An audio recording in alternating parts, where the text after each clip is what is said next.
मीरपुर नाम के शहर में तेजस अपनी पत्नी नीरू के साथ रहता था। पति पत्नी दोनों ही नौकरी करते थे।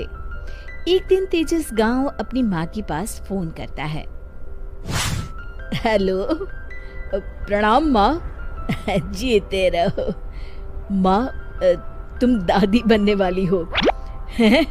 अरे वाह, ठीक है बेटा, मैं कल ही आती हूँ। जब माँ जी शहर पहुंची तो बेटे बहू ने बहुत अच्छे से स्वागत किया। लीजिए माँ जी, चाय।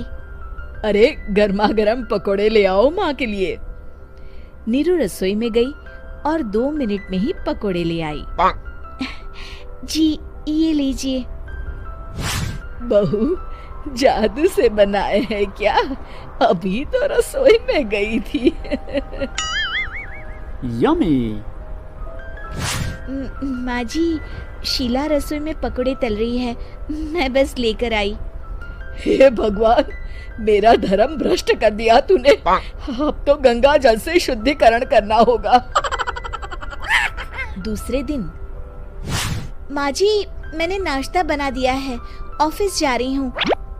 पर अभी तो घर का सारा काम पड़ा है। शीला आती ही होगी, झाड़ू पोछा बर्तन कपड़े वो सब कर लेगी। हमारे जमाने में घर का सारा काम हम ही करते थे। जी माँ जी, आप बहुत होशियार हैं, मैं घर ऑफिस दोनों नहीं संभाल पाती। तो जरूरत क्या है घर से बाहर जाकर चाकरी करने की? वैसे भी घर का काम खुद करने से घर में बरकत आती है, समझी? पर माँ जी। पर वर कुछ नहीं, इस महीने की पगार मिले फिर ऑफिस बंद है। हाँ। रात को नीरू तेजस से कहती है, सुनिए जी, माँ जी बोल रही थी कि मैं नौकरी छोड़ दूं। वैसे ठीक ही तो है, अभी तुम्हें आराम की जरूरत है। फिर भी आराम कहाँ, शीला को छुड़ाने के लिए बोल रही थी। तो अब 24 घंटे में इतना काम तो कर ही सकती हो। पर जॉब पसंद है मुझे, घर पर मन नहीं लगेगा। अगले दिन जब दोनों ऑफिस के लिए निकल रहे थे, मेरी तो कोई कीमत ही नहीं है इस घर में। माँ जी, आजकल महंगाई बहुत है, रहन सहन भी बदल गया है, दोनों नौकरी करते हैं तभी ठीक रहता है। अच्छा, तू कहना क्या चाहती है? मेरा बेटा तुझे बिठा के खिला नहीं सकता? तू ही इस घर का खर्च चला रही है, हैं? नहीं माँ जी, मेरा वो मतलब नहीं था। मतलब खूब समझती हूँ, ये बाल धूप में सफेद नहीं किए मैंने। हाँ। अब तो ये रोज का काम हो गया था। तेजस भी रोज की झिकझिक से परेशान हो गया था। एक दिन उसने कहा, नीरू, वैसे भी तुम्हें मैटरनिटी लीव मिलने वाली है, तो अभी से ही छुट्टी ले लो। पर क्या, मेरी सैलरी अच्छी खासी है। आखिर नीरू ने रिजाइन कर दिया। जब बच्चा हुआ तो घर में सब बहुत खुश हुए। कुछ दिनों बाद तेजस फाइल देख रहा था। क्या हुआ तेजस, कुछ परेशान लग रहे हो? हाँ, वो हमारी जितनी सेविंग्स थी वो तो हॉस्पिटल में और छठी के फंक्शन में खत्म हो गई है नीरू। और अभी वैसे मंदी चल रही है तो मैं बोल रही थी कल मुन्ना को हेपेटाइटिस का टीका लगवाना है। नीरू, क्या पोस्टपोन नहीं कर सकते? नहीं जी, बिल्कुल नहीं।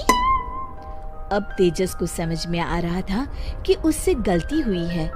पैसों की कमी का असर घर के माहौल पर भी पड़ रहा था।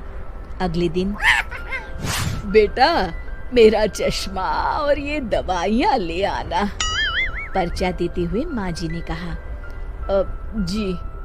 तेजस, मुन्ना के लिए दूध का डिब्बा और डायपर भी ले आना, और ये किराने के सामान की लिस्ट है, इसे भी लाना है। तेजस गुस्से में लिस्ट मरोड़कर फेंकता है और चिल्लाता है, पैसे क्या पेड़ पर उगते हैं? ये ले आना, वो ले आना। अरे पर ये जरूरत का सामान ही है। वो गुस्से में बिना कुछ कहे ऑफिस चला गया। अरे लंच तो ले जाइए। नीरू दौड़कर डिब्बा पकड़ाती है। एक दिन खाना खाने के बाद, नीरू, अब तो मुन्ना कुछ बड़ा हो गया, तो अब तुम वापस ज्वाइन कर लो ना जॉब। पर इस रिसेशन में जॉब मिलना बहुत मुश्किल है। ट्राई तो करो। फिर मुन्ना? माँ जी है ना, और एक फुल टाइम मेड भी लगा लेंगे। पर माँ जी, उन्हें तो पसंद नहीं। तभी माँ जी वहाँ आ जाती है और प्यार से नीरू के सर पर हाथ फेरते हुए बोलती है, अब मेरी समझ में आ गया बहू, पहले के और अब के समय में अंतर है। तुम काम शुरू करो, मुन्ना की जिम्मेदारी मेरी।